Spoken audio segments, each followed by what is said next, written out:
Салам достор, манайыңар кандай, жакшыбы? Биз болсо Данегим көрсөтүүсүнүн кезектеги чыгарылышын баштайбыз. Кандайсыңар достор?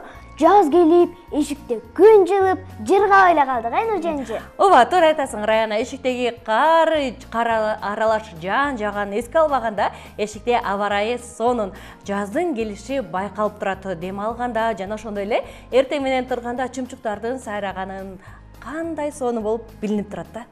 Чымчыктар? Мен дайыма эртең менен кеч тура берип чымчыктардын үнүн дагы деле уга элекмин. Раяна, эртең менен эрте туруп көрсөң, достор, силер дагы кеч туруп атасыңарбы же эртеге туруп атасыңарбы? Эгер эрте тура элек болсоңор, эрте туруп көрсөңөр, эртең менен чымчыктар өзгөчө сайрайт, достор. Нуржан эже, туура айтасың. Бүгүн негизи кайсы күн? Раяна, сен уктап жата берип, кайсы күн экенин да билбей калгансың го? Достор, бүгүн 13 март күндө жуманын 3-күнү эмеспи? Мен ойлоп жаткамда, бул күнү канча окуялар болду деп, канча белгилүү адамдар төрөлдү деп. Белгилүү адамдар абдан эле көп төрөлсө керек. Эгерде дүйнө жүзүн ала турган болсок, жүздөп, балким жүздөн дагы көп болуш керек, Раяна. Мисалы, сиз билесизби, бул күнү тагыраагы 13 мартта машинист Аписа Өмүрова төрөлгөн. Достор, эң биринчи болуп. Анан дагы, достор, билесиңерби, дал ушул күнү 13 мартта биз химия сабагынан окуп жүргөн Менделеев таблицасын аягына чыгарган күн деп дагы эсептелет. Анан дагы мындан дагы эң кызыгы кайсыл дебейсиңби, Раяна? Эмне экен? Достор, билесиңерби, бүгүн 13 март бүткүл дүйнөлүк интернет желеси пайда болгон күн. Нуржан эже, сиз билесизби, эмнеге ушул 13 санын чет мемлекеттерге өлкөлөр жаман көрүшөт экен? Билбейт экенмин, бул сананда өзгөчө сан окшойт да. Бул санды тагыраагы 13 санды жамандыкты чакырат деп ойлошот.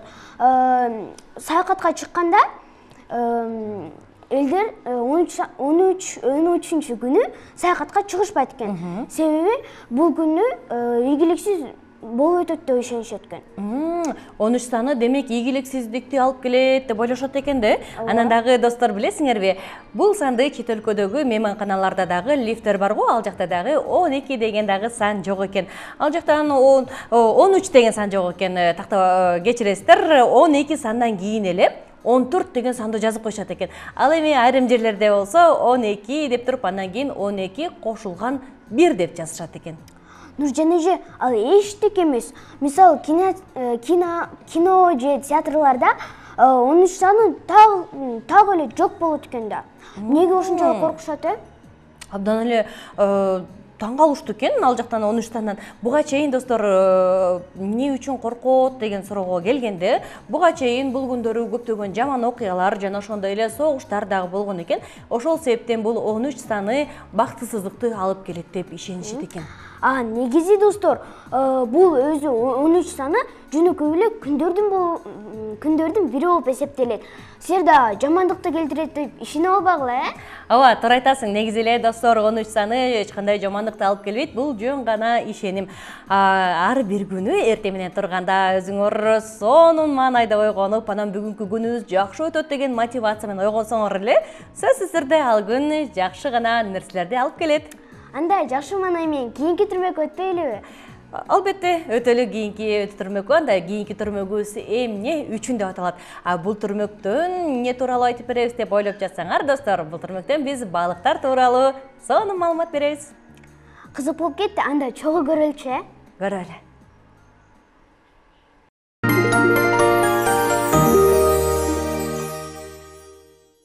Салам, кандайсыңар, достор? Мага кызык болуп жатат да, эмне үчүн балыктар сүйлөбөйт? Мен ушул күнгө чейин балыктар үн чыгарган так уруккан эмесмин. Албетте, мультфильмдеги балыктар эмес. Бизде дагы апаларыбыз үн чыгарбас балыктай бол деп айтышат го. Силер, достор, кандай ойлойсуңар? Балык болсо башка балыктар менен сүйлөй алат го.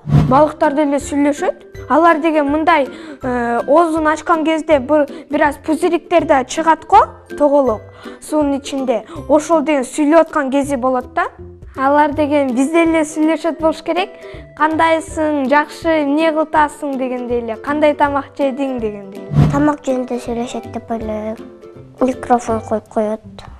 Алар өздөрү бири-бири менен сүйлөшкөн ар кандай фразалар болот болуш керек, ошондой болот. Ошону менен сүйлөшөт бири-бири менен. Достор, силер бир аз жоопко жакындадыңар. Балыктар чын эле сүйлөбөйбү же бизге ошондой сезилеби? Бул суроого жоопту кененирээк эмне үчүн түрмөгүнөн азыр чогуу көрөбүз. Мен менен бирге болгула. Окумуштуулар балыктардын жүрүм-турумун бир нече жылдан бери изилдеп келишет. Көрсө балыктарды сүйлөбөйт деп ойлосок, алар бири-бири менен сүйлөшөт турбайбы? Аны кантип аныкташкан? Окумуштуулар атайын гидрофон аттуу микрофонду суунун түбүнө салышат. Тыңшап көрсө, ар кандай үндөрдү угушат. Ал үндөр суу астында жашаган балыктардан чыккан үндөр болуп чыгат. Элестетсеңер, балыктардын үн чыгаруусуна атайын булчун жардам берет. Мисалы, Кара деңиз таврида балыгы иттердин үргөнү сыяктуу үндөрдү чыгарат. Кызыгы, ал эми Азов букасы деп аталган балык арстандай ырылдаган үн чыгарат.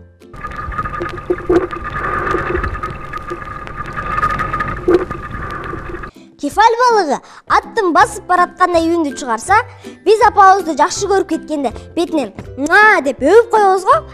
Карп жана карайс балыктарды дал ошондой үн чыгарышат экен. Көрсө балыктар үнсүз жүрбөйт экен. Алардын да мышык жана ит сыяктуу өзүнүн тили бар. Балким алтын балыкты дагы ушундан улам ойлоп табышкандыр. Достор, силердин сурооңорго жооп бердим деген ойдомун. Кийинки чыгарылыштарда кандай суроого жооп табабыз, аны чогуу билебиз. Анда силер менен коштошом. Көрүшкөнчө.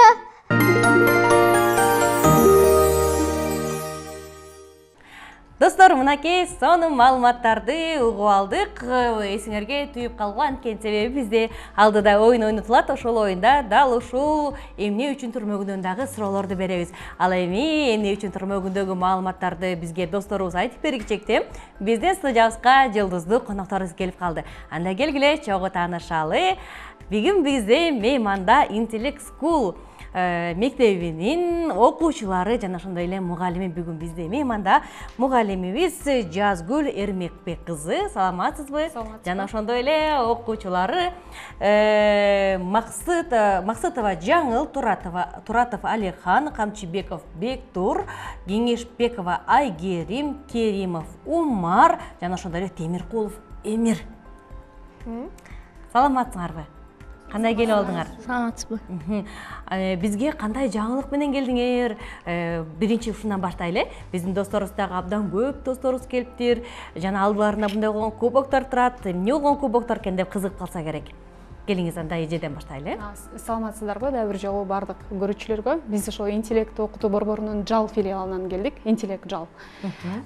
Биз жакын арада бул жыл эсебинен 2 олимпиадага катыштык. Ал Новотелде Бишкектеги олимпиада жана акыркысы Оштогу республикалык олимпиада менталдык арифметика боюнча. Ошол жактан жетишкендиктерибиз менен бөлүшөлү деп келдик бүгүн. Эң сонун экен. Бул жеңишке чейин дагы башка жактарга катышып келесиздер. Абдан эле көп Кыргызстандын ичинде эле эмес, чет жакка дагы көп чыгып жатпайсыздарбы? Негизи эле бул балдарды тарбиялоодогу, конкурстарга тарбиялоодогу түйшүктөр тууралуу айта кетсеңиз. Албетте, менталдык арифметиканы өзүнүн үйрөнүү бул биринчи максат.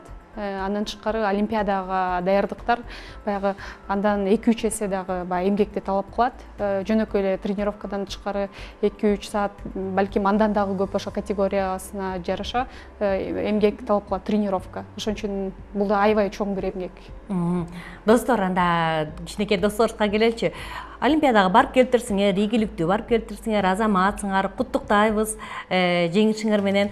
Анан дагы эртеден кечке эле окуй берип, башыңар ооруп кетпейби? Жок. Кантип окуйсуңар? Ойногонго да убакыт болобу? Эмне кыласыңар? Бир күндүк күнүңөр кандай өтөт силердин? Биз бир күндө сабактарыбызды окуйбуз, анан суббота, воскресенье ментальный арифметикага барып даярданабыз. Келе кой. Айта кой, кандай өтөт бир күнүң? Эртең менен турасың, канчада турасың? Анда келгиле кийинкиге эметели, оюн топтолууга чакты, Мен эртемен саат 8-де турам да, тамагым ичем, чайым ичем да, анан сабактарымды кылам. Анан ошо мектепке барам да, мектептен келгенден кийин менталканы машыгам, анан ошентип суббота воскресенье болгондогу ментальный арифметикага барып машыгабыз. Суббота воскресенье пятница деп. Демек силерде таптакыр ойногонго деле убакыт жок экен да? Ай, бирок азаматсыңар. Азыртадан силер өзүңөрдүн келечегиңер үчүн жакшы пайда алып туруп аткан экенсиңер. Буга чейин канча сыныктарга катыштыңар эле? Буга чейин балдар болсо 2 жылдан ашык көп эле сынактарга катышкан. Эми анын баарын эсептеп жетишпейбиз го деп ойлойм. Ошол жалдын акыркы 1,5 жылдагы эле жетишкендиктерде бир 30дан ашык кубоктары бар. Азыр бүгүнкү биз турнирге Ош жөнүндө айта кетейин, анда акыркылардан болуп. Мисалы эң биринчи бул жактан тааныштырып өтөйүн, ар бирөөнү. Бул Темиркулов Эмир, бизде Ош олимпиадасынан Edition деген категория бар. Ал жактан экинчи орунду эледи. Андан кийинкиси Айгерим Кенешбекова, бул жаңыдан эле катышып келип жатат. 2 турнир ошо Бишкекте биринчи жолу, бул экинчи орунду элеп келди. Ал жакта стартер категориясы жаңы башталгыч категорияда. Анан Биктур категория 11+да, чемпион деген категория бар, плюс-минус деп эсептейт. 3 орунду сандарды. Ал жактан болсо биринчи орунду эледи. Андан тышкары Керимов Умар, бул жактан категориясы Бейзиктен экинчи орунду эледи. Бул жакта Жаңыл Максатова чемпион категориясы 9 жаш категориясынан биринчиликти эледи. Анан Алихан дагы биринчи орунду Edition категориясы. Ошо бизде болсо ошо олимпиадаларда категория болуп бөлүнөт, бул деңгээл. Ошо 5 деңгээл бар, анан кошумча дагы баягы ар бирөөнүн орчулугу бар да, ошол жаш категориясына. Бул жакта бизди көрүп жаткан көрүүчүлөрдүн арасында суроолор болот болуш керек. Менталдыкка, арифметикага да барсак деп, ал жака канча жаштан баштап кабыл аласыңар? Менталдык арифметикага 5 жаштан баштап кабыл алабыз, 12 жашка чейин. Биздин ошо интеллект борборунда. Ошо 5 жаштан 10го чейин бала санаганды билип, мындай визуальный ошо билсе, үйрөтүп алып кете алат да. Эң сонун экен. Чоңдорчу андан 12 жашына өткөндөрдү деле окуп үйрөнүп алса болобу? Негизи бул менталдык арифметика көбүнчөсү математика деп ойлошот. Бул математика эмес, бул мээни өнүктүрүү курсу. 12 жаштан бир 14 жашка чейин үйрөнөт, бирок баштапкы мындай салыштырып келсек, ал балдарга мындай пайдасызыраак болуп калат да, ал кечирээк болуп калат ошол убакытта. Албетте үйрөнө алат, бирок санаганды, бирок ошо мээсине таасири көп тийбейт да. Демек бизге абдан эле кеч экен да. Ошо биз мисалы мен деле санаганды билсем, бирок балдарга караганда анчалык пайдалуу деп айта албайм да. Биз мындай үйрөнөбүз, анан унутуп калабыз. Мисалы мындай суроо болот. Бул менталдык арифметикасын баары бир эгерде бала тренировкага машыкпагаса унутуп калышы мүмкүн, бирок 5-10 жылдан кийин балким менталдык арифметиканы мынчалык машыкпастыр да бала. Бирок бул мээси өнүгүүсү ошол калып калат да. Ошол эң негизги максат бул мээни өнүктүрүү.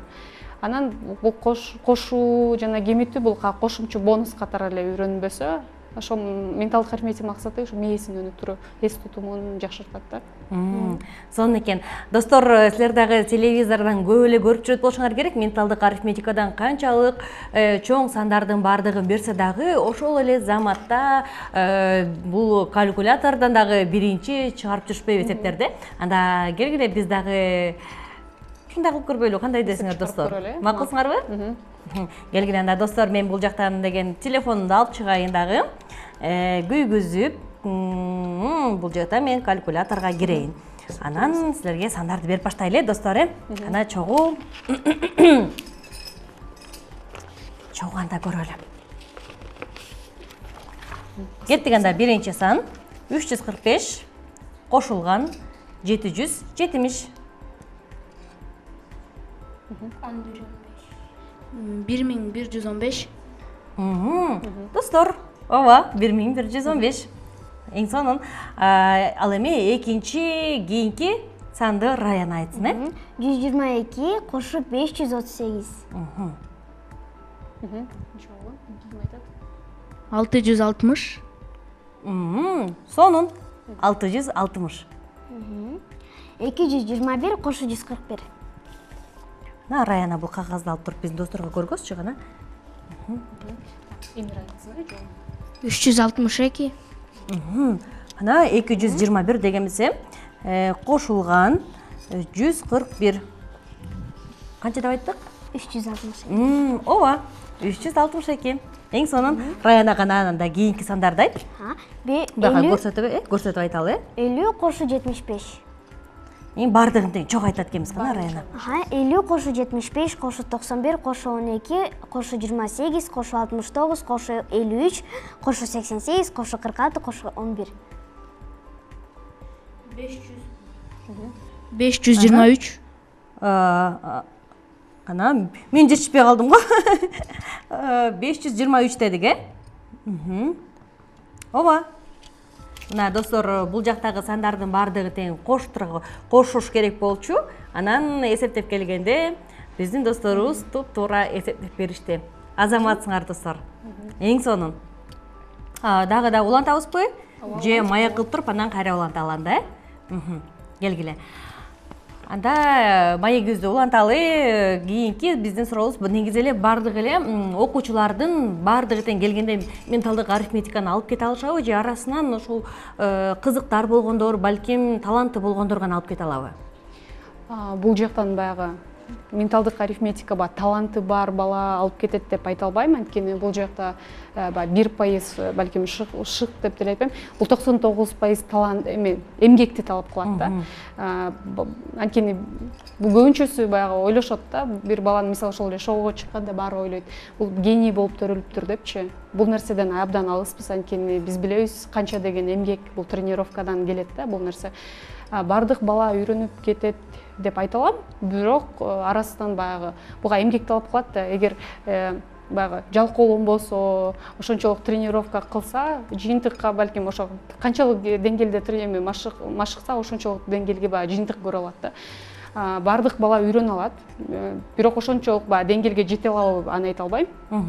Анткени бул жака убакыт бөлүш керек, ошончолук баягы эмгек талап кылынат да. Ошон үчүн бардык баланы эле үйрөтө алабыз, бирок кээ бирки учурда болот 1%, ошонун арасынан бала буга кызыкпашы мүмкүн.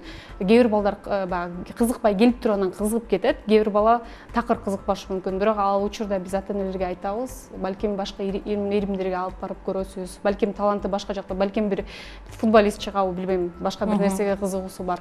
Сунуштайбыз. Эң сонун экен. Достор, силердин келгениңерге канча убакыт болду? Ошондо канча убакыттан бери бул менталдык арифметика менен машыгасыңар? Мен ментальный арифметикага 2,5 жылдан бери барып жүрөм. Жакшы экен. 5 ай. 5 айдан бери, Мен ментальный арифметикага 2,5 жылдан бери барам. Анын ичинен 7 кубок утуп алдым. Эң сонун. Көбүнчөсү 1-орун. Азамат экенсиң, анда сен күнү түнү тынбай машыгат окшойсуң, Жакшы экен. Сенчи? 1 жыл.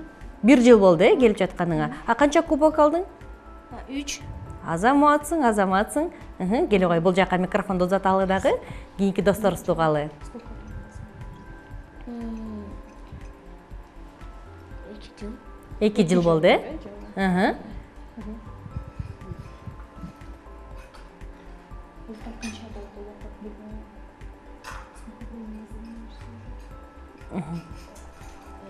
Биздин дос 3,5 жыл болду. 1,5 жыл болду, Эң сонун экен. Анда келгиле достор, биз анда эсептерди чыгарганды улантабыз. Силер дагы колуңарга калькуляторду алгыла дагы биздин досторубуз менен чогуу эсептегиле. Анда кийинки сандар бизде 4 орундуу сандар болмокчу.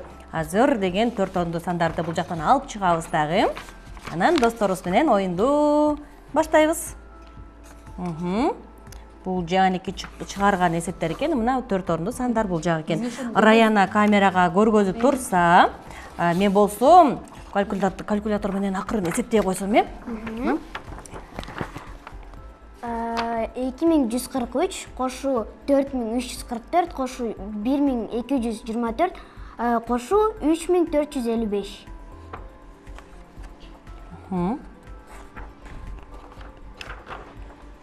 11166. 11166, Азыр эсептеп көрөбүз. 3455. туура достор. 11166 экен. Абдан сонун кыска эле убакыттын ичинде ушундай болгон жыйынтыктарга жеткен дагы азаматсыңар. Келечегиңер кең болсун жана ошондой эле Кыргызстандын өнүгүшүнө дагы салымдарды кошушуңарга ишенебиз. Сиздерге дагы рахмат, ушундай болгон балдарды тарбиялап өстүрүп жатканыңыздарга. Эми болсо сизге кыскача кайрылуу болобу, балким салам жолдой турсуз, эркин микрофон узаталы. Биз болсо ошо өзүбүздүн интеллект окутуу борборлоруна жана интеллект жал филиалынын ата-энелерине, окуучуларыбызга салам жолдойбуз. Андан тышкары ошо эң негизгиси эмне айтарым, балдарга инвестиция кылыңыздар. Билимдүү жаштар ошо биздин келечегибиз. Ошо бизди Кыргызстанды өстүргөн ушул буюрса келечекте ушул балдар деп. Ошон үчүн эч качан убактыңызды жана убактыңызды ушул балдар үчүн бөлүңүздөр деп ата-энелерге кайрылмакмын да. Эң сонун сиздерге да ыраазычылык билдиребиз. Ал эми достор, биз болсо кийинки түрмөктү көздөй сапар алалы. Бизде кийинки түрмөк. Андан ары сапарыбызды улап, кийинки түрмөгүбүз Силимпоз түрмөгүнө өтөлү.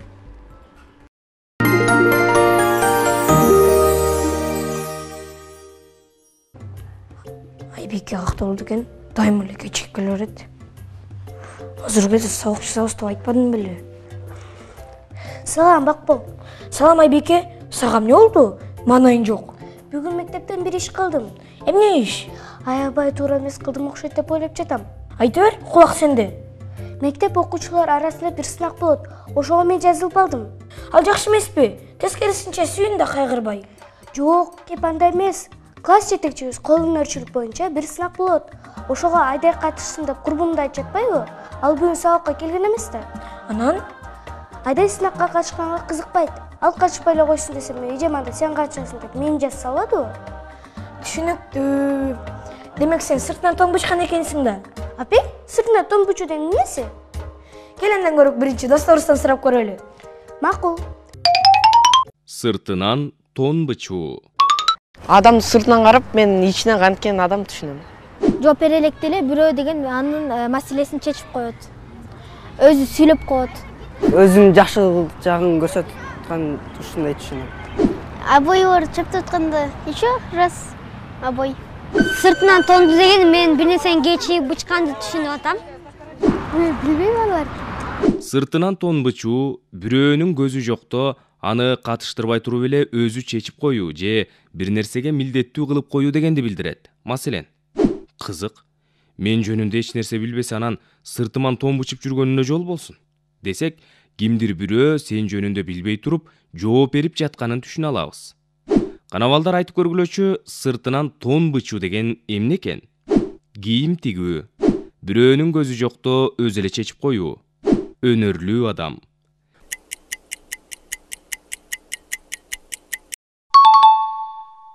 Эң туура, азаматсыңар балдар. Түшүнүктүү. Бирөөнүн көзү жокто аны катыштырбай туруп эле өзү чечип чыгарууну билдире турбайбы? Демек, мен Айдайдын көзү жокто баарын өзүм чечип койт турмун да. Ооба, мен ошону айтып жатпаймынбы? Эми Айдай мага таардын калбайбы? Айбеке, сен андан көрөк курбуң менен жакшылап сүйлөш. Ал сени түшүнөт деп ишенем. Рахмат. Кой анда мен Айдайга кеттим. Кой тур шашпай, биринчи досторубуз менен коштошуп алалы. Достор, көрүшкөнчү. Кошула достор.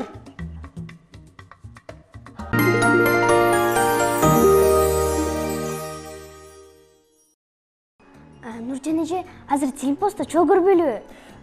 Силимпозду биз жаныбарым жан досум да. Biz Силимпозду жаңы эле көрүп өтпөдүкпү? Сен Силимпозду көрүп алып аябай эргип кеттиң окшойт, Раяна. Эми кой тур, эми каяка шашасың? Жаңы эле Силимпозду көрсөк, анан кайра эле жанарым жан досумду көрүп эле ушинтербизби? Мен билем да. Досторго жөн гана сыр болуп турсун дегем да. Сен билесиңби кайсы жанар тууралуу экенин? Ооба. Анда мага кулагыма акырын айтып койбойсуңбу? Касор? Нуржан эже, ушинтебиз да. Эми достор билбей турсун десе, билип калышпадыбы? Ушинтем да, Раяна. Эмне болмок эле билип калса, бул касор деген мен биринчи жолу угатам, бул эмне жаныбар? Эми биротоло бир аз маалымат бере кетейин, себеби Нуржан эже бир аз билбейт экен, Бул жаныбарды сиз көрсөңүз керек. Бугунун атын гана билбейсиз. Бул жаныбарды мен көргөм, Ал бул кандай? Канаттуубу, же сууда жашайбы, же жырткычпы, же кандай, же кичинекей жаныбарбы? Бул канаттуу тоз кушуна окшошуп кетет. Эң кызыктуусун айтайынбы? Айтчы. Аны болсо биз жанарым жандосунан көрөбүз. Мен жакшы эле сонун маалымат берет экен десем, жаныбарым жандосунан көрөбүз деп койдуң. Анда мен аябай кызыгып калдым. Келгил анда жаныбарым жандосун чогуу көрөлү.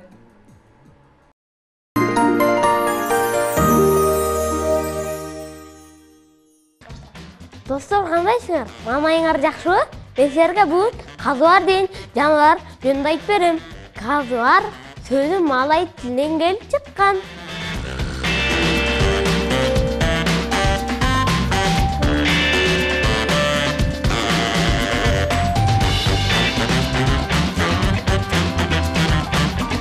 Бул канаттуулардын канаттары бар, бирок сөктөрүн жана булчуңдардын түзүлүшү учууга жөндөмдүү эмес. Ошондуктан алар уча албаган канаттуулар.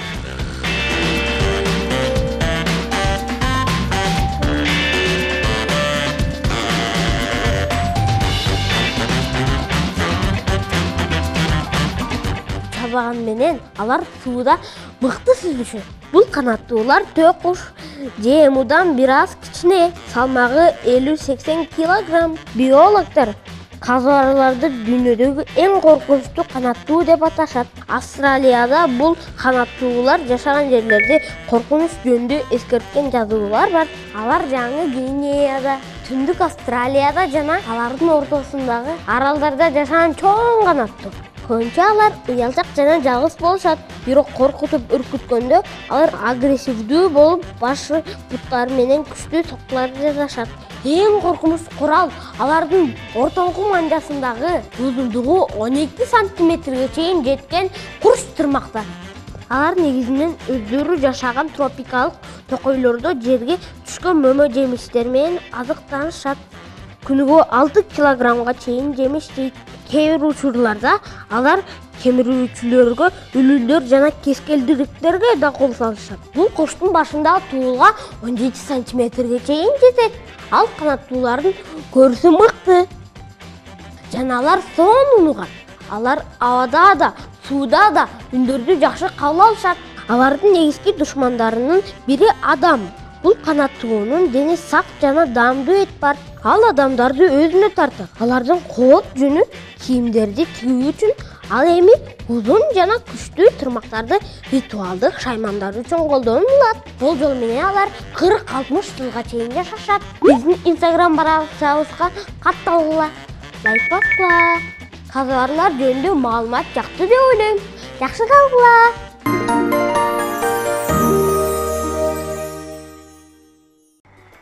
Нуржан эже, сонун учурга келдик, Ооба да, биз болсо азыр деген достор менен түзөтүү аркылуу байланышып, баарлашып, анан дагы суроолорду узатып, суроолорубузга жооптор алабыз. Андан дагы достор, белек утуп алабыз. Ой, белек утулушат. Раяна, сен өзүңдүн оюндагын айтып койдуң го, белек утуп алабыз деп. Белек алгың келип атат окшойт, Негизи досторубуз белек утуп алышат деп айтайын дегем. Ооба достор, биз менен чогуу оюн ойногула дагы белектерди утуп алгыла достор. Биз болсо азыр суроолорду узатабыз. Бул суроолор адаттагыдай эле, эгер биздин көрсөтүүбүздү баштан баштап көрүп жаткан болсоңор, бул суроолорго оп-оңой эле жооп бере аласыңар. 13 март күнү бүгүн эмне пайда болгон? Эфирдин башында айтканбыз. Бул биринчи сурообуз болсун, ал эми экинчи суроо болсо, биз сыргыл тууралдагы телефон номерлерибизди айтып өтөлү. Ал үчүн бизге байланышка чыгыш үчүн 0312 34 15 86 деген номерди терүү жетиштүү. Бизге байланышка чыгаарда биринчи бирдеңерди текшере алгыла достор. Бизге байланышка чыккан көрөрманыбыз бар экен, анда кабыл алабыз. Саламатсыңбы? Алло.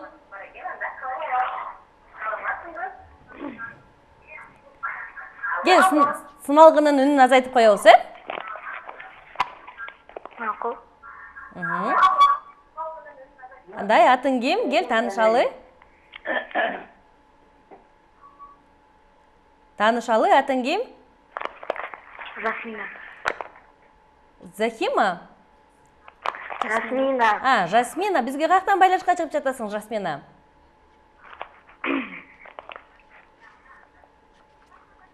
Жасмина, бизге каяктан байланышка чыгып атасың? Тирбенден. Оштонбу, Нарынданбы, Таластанбы, каяктан байланышка чыгып атасың? Таластан. Таластан байланышка чыгып атасың, Эң сонун. Анда кел биздин биринчи сурообузга жооп бергенге даярсың, Ооба. Кеттик анда. Биринчи сурообуз. 13 март күнү бүгүн эмне пайда болгон?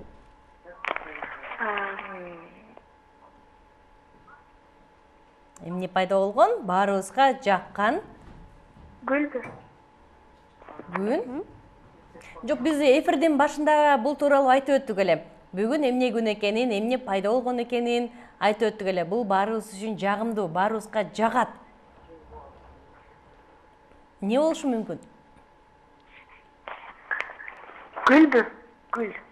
Жок, гүл эмес, Жасмина. Бизди эфирден баштан баштап көрүп атасыңбы? Жасмина таппай калдык шойт, анда биз кийинки көрөрманга да мүмкүнчүлүк берели. Анда келгиле, кийинки көрөрман менен байланышып көрөбүз. Саламатсыңбы? Саламатсың. Келе кой, атың ким? Таанышалы. Менин атым Нурхан. Ким? Нурхан. Нурхан, бизге каяктан байланышка чыгып атасың? Жети Өз районунун Кургагайыр айылынан. Ай, азаматсың, жалпы жетегизүүтөргө салам айталы дагы. Оюнубузду баштайлы. Бүгүн эмне пайда болуптур 13 мартта? 14 март.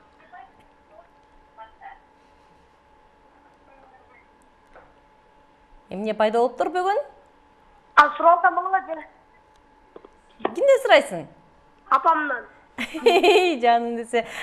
Апаңдан сура дагы кайра бизге байланышка чык. Ага чейин биз башка көрөрмандарыбызга мүмкүнчүлүк берели. Кийинки көрөрмандарды кабыл алалы. Кана саламатсыңбы? Саламатсың. Келе кой, таанышалы, атың ким? Айбике. Айбике, каяктан байланышка чыгып жатасың бизге? Жумгалдан. Ай, жалпы жумгалдыктарга дагы салам жолдойбуз, жумгал элине. Анан биз оюнубуздан да баштайбыз. Бүгүн кана айтчы, эмне күн экен? Эмне пайда болуптур бүгүн? Айбике, угуп атасыңбы бизди? Анда кел, анда биз экинчи суроону узаталычы. Бүгүн бизде экинчи суроо, эмне үчүн түрмөгүнөн болду? Балыктар сүйлөйт бекен же сүйлөбөйт бекен? Сүйлөбөйт. Сүйлөбөйт деп ойлоп атасың, Ай, Айбике, сен деген эмне үчүн түрмөгүн жакшылап кайрадан көрүш керек экенсиң, балыктар сүйлөйт да. Ошону менен достор, биз оюнубузду жыйынтыктайбыз. Бизге байланышка чыккан көрөрмандарыбыздын баарына тең ыраазычылык билдиребиз. Азаматсыңар, жана ошондой эле абдан жакшы дыккат карап отурушуңарды өтүнөбүз. Бизде болсо кийинки түрмөгү анда сапар алалы. Кийинки түрмөк менин оюм болот.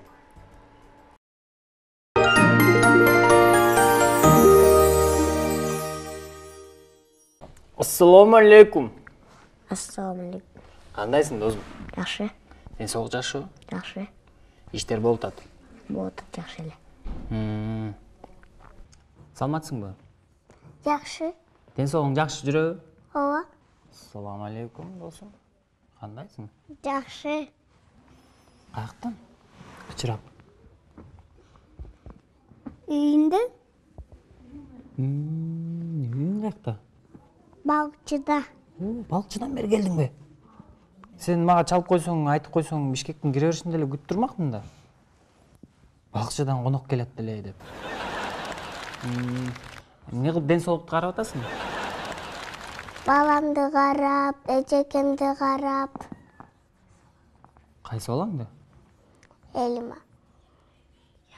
Тийбе, колуң менен тийбе, микрофонго тийбе, Манга магып атат. Иә. Манга магып атат. Эми жашоодо булчу. Бул жашоо турмушта ар кандай болуп турат. Бирде агат, бирде акпайт. Канчада? Менби? 86-дамын. Сен кеде-кеде күлүп коюп турасыңбы? Күлөсүңбү? Тишиң көргөз. Деп койчу. Биз адамдар тамакты эмне үчүн жейбиз? Жаңаш үчүн. Кандай тамактар жейсиң, кайсы тамактарды жебейсиң? Беш бармак жейм, жупка жейм, эт жейм, панкейки жейм. Дагы? Анан деген картошка жейм. Сага кайсы тамак жагат ошолордун арасынан? Мен болсо пицца жакшы көрөм, анан картошка фри жакшы көрөм. Ал зыян да картошка фри. Зыян да. Андан көрө гречка жебейсиңби? Макул. Кандай тамактарда витаминдер бар? Манты. Тамакты көп жеп атасыңбы? Жөөдүм. Кандай тамактар жейсиң? Жакшы тамактар. Алар кайсылар? Жакшы тамактарга кайсы кирет? Тарелка.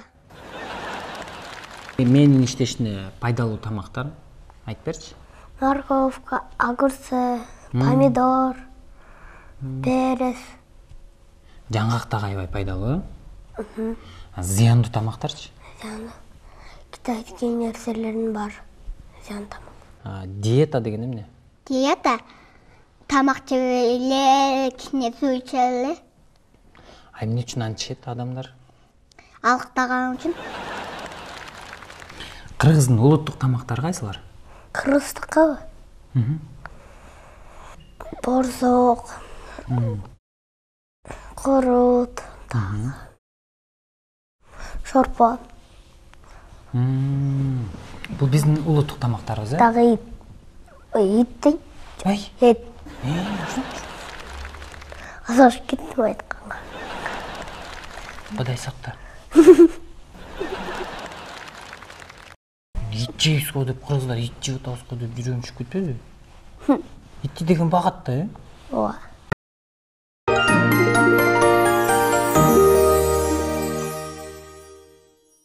Мага тажрыйбалуу балдар дарыгери керек. Кимди сунуштайсыз? Баланын тиши канча айынан чыгып баштайт? Баламды бала бакчага кантип көндүрөм? Кеңеш бериңиздерчи. Балама 4 баламдын кызым жакшы элеби? Мындай суроолордун баарына Бөбөк программасы жооп берет. Январлап.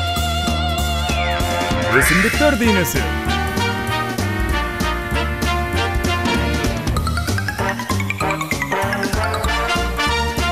Жана эксперименттерди жасап, билимиңди текшер көрсөтүүсүнөн өз билимиңерди сынап көргүлө.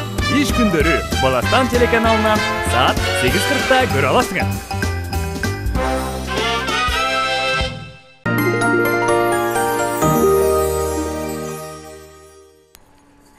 Мынакей достор, сонун жагымдуу маанайды көтөргөн бийден кийин биз болсо дал ушул бүйчү кыздар менен маектешели деп турабыз. Бүгүн биздин маектөрүбүздө студиябызда конокто I Dance бийчилер тобу келген. Анда биз бул бий топ тууралуу кененирээк маалымат угалы. Саламатсыңарбы кыздар? Саламатсыз. Эң башында эле биз мындай суроо менен кайрылгыбыз келди. Эмне үчүн силердин тобуңардын аты I Dance болду экен деп? Анткени биздин эжейдин аты айдан башталат, ошо айдан айденс деп айтканбыз. Эң сонун экен. Ошондо силер өзүңөр койдуңарбы, атты же эжеңер койгон беле буга чейин? Эжебиз койгон. Түшүнүктүү, эми. Топто негизи жалпы канча бийчи бар? Жалаң кыздарбы же балдар деле барбы? Жалаң кыздар. Баарыңар кыздарсыңарбы? Канча кыз бар? 60ка жакын кыздар бар. 60ка жакын кыз бул топто бийлейсиңер, э? Анан баарыңар тең чогуу бир учурда келип алсаңар, кантип батышып бийлейсиңер? Же бөлүп анан бийлейсиңер? Бөлүп. Эң сонун экен. Канча убакыттан бери бул бий топто бийлеп жатасыңар? Мен 2 жыл болду бул топто бийлеген. Мага 3 жыл болду. Сонун экен. Достор, азыр мен кайрылайын деп эле, анан кийин биздин бүгүнкү конокторубуз менен дагы аттарын таанышпай калып турупуз да, келген анда атыңар менен таанышып албайлы. Атыңар кандай? Атыңар ким? Менин атым Бедербекова Айкөгүл. Менин атым Абдыкадырова Алия. Арай? Абдыкадырова Алия. Алия. Эң сонун экен.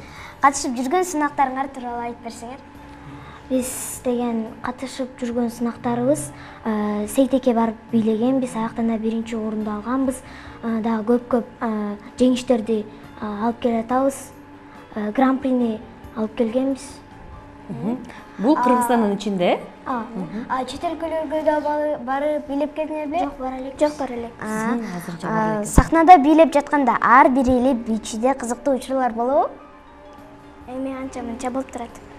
Анча-мынчалары кандай кызыктуу окуялар айтып бергилечи? Сонун жооп бердиң го. Эми анча-мынча болуп турат. Канча-мынчасы кайсы экенин угалчы достор. Кандай кызыктуу окуялар болуп турат сахнада бийлеп аткан бий учурунда? Өзүңдү жылдыздай сезип кетесиң, ушундай болуп турат. Дагы? Дагы Мисалы үчүн бирөөңөр аябай бийге берилип кетип калганы кетип калып, ушундай учурлар болобу же?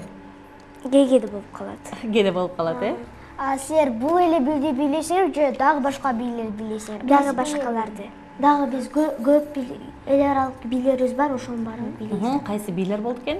Бул ар кандай, мисалы цыганский, русский ушундайларды бийлейбиз. Сонун экен. Силер болсо бул жакта Бишкекте окуйсуңар да, кайсыл мектепте окуйсуңар, кайсыл жактан келдиңер? Биздин мектебибиз Ахматбек Айдаралиев атындагы Кайрма орто мектеби. Экөөңөр тең чоң ошол мектептесиңерби? Ооба. Жакшы экен. Мен 4-чү классмын, бул 5-чи класс. Бирге класста окуйсуңар, Жок. 5-чи класс экен, ал эми 4-чү жана 5-чи класс экен, Сонун экен. Ошондо экөөңөр чогуу бир мектепке барып, анан кайра бийге келип, ушинтип турасыңарбы же кандай эки башка келесиңер? Ушинтип турабыз. Силер келечекте бийчи болгону келеби же дагы башка? Биз келечекте хореограф да болгубуз келет, бийчи да болгубуз келет, дагы башка дагы профессияларга кызыгабыз. Жакшы экен. Мисалы үчүн кайсыл профессияларга кызыгасыздар? Кайсыл кесиптин ээси болгуңар келет дагы? Мисалы стюардесса болгум келет, мен дагы айтишник болгум келет. Жакшы экен. Мен мугалим эле тансыдагы эжей болгум келет. Эжей болгум келет, эң сонун экен. Анда эжең сага жакшы таасир берген окшойт, Эжең жөнүндө да тааныштыра кетпейсиңерби анда? Биздин эжебиздин аты Осмонова Айдана Бектуровна. Ал деген 2019-жылы бийди ачкан. Анда деген көп 60тан ашык бийчилер бар. Эмнеге ал Айденс деп коюлуп калса, ал деген бардык кыздардын аты Айдан башталган үчүн анын аты Айденс деп койгонбуз ошол үчүн да. Сонун экен, жакшы маалымат берип өттү. Демек 2019-жылы ачылса, 5 жылдын жүзү болгон экен, Эң сонун. Силер тааныштарыңарга эркин микрофон бере кеткиле. Салам жолдосун деп айтып окшойсуң, Жалпы Кайрма Молдовановка айылында жашаган тургундарга салам. Жакындарыма салам. Сонун экен. Бийге силер эмне үчүн кызыгып калдыңар? Бийге эмнеси жагат? Балким кыймылдаганыбы, же сахнага чыкканбы, эмнеси менен арбап алды силерди бий? Билбейбиз, бирок мен кичинекей кезимден эле кызыгам да, кичинекей кезимде эле видеолорго тартып алышыптыр, мен бийлеп атканымды ошо кичинекей кезимден эле кызыгам. Мен дагы ошондой. Кызыгып эле бийлегиңер келип анан келет экенсиңер. Бийлеп атканда силерде кандай сезимдер болот? Мисалы үчүн Айдана, Айкөкүл деген сахнага чыкканда өзүм мындай жылдыз сезип кетет экен, Дагы кандай сезимдер болот силерде? Толкундануу болот. Мен азыр ушул жакта жакшы бийлесем экен деп күлүш керек, обязательно ушинтиш керек да, анан толкундануу сезими болот. Силер балким чет өлкөнү да багындырайын дейсиңер? Ооба дейбиз. Биз башка мамлекеттерге да баргыбыз келет. Аякта да чыгып гран-прини алып келгибиз келет да. Азаматтар, мисалы үчүн кайсыл өлкөгө саякаттагыңар же болбосо ушул конкурс аркылуу баргыңар келет, кайсыл өлкөнү көргүңөр келет? Америка. Сенчи Айкөкүл? Казакстан. Казакстанды көргүң келеби? Сонун экен. Анда сеники оңой экен да. Казакстанга эртең эле жол тарта берсең болчу да экен. Эң сонун. Казакстан эмнеси менен сага жагып атат? Эмне үчүн баргың келет? Ал жакта көп блогерлер бар. Блогерлер бар, ошол себептен, силер дагы кандай TikTokко блогдор тартып каласыңарбы кандай? Же бул жактан көп көрөсүңөр, өзүңөр видеолорду киргизбейсиңерби? Мен тартып калам. Мен жолу билейин да трендтерди жана, бирок тартпайм. Жакшы экен. Бардык эле жерде эреже болот. Силерде кандай эрежелер бар? Бизде деген чачыбызды дулка менен байлап келиш керек. Неме жайып келсе болбойт. Кара кийинип келиш керек. Анан деген чешка болуш керек. Ошо кара белый чешка. 2 чешка ар дайым жаныңарда болуш керек, э?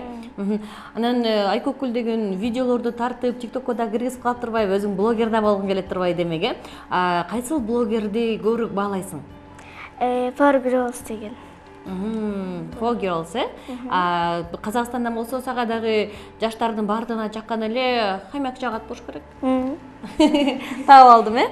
Сонун экен, достор, силерге дагы жагат болуш керек, э? Бул хамяктын видеолорун азыркы учурда мектеп жашындагы окуучулар баардыгы тең көрөт эмеспи?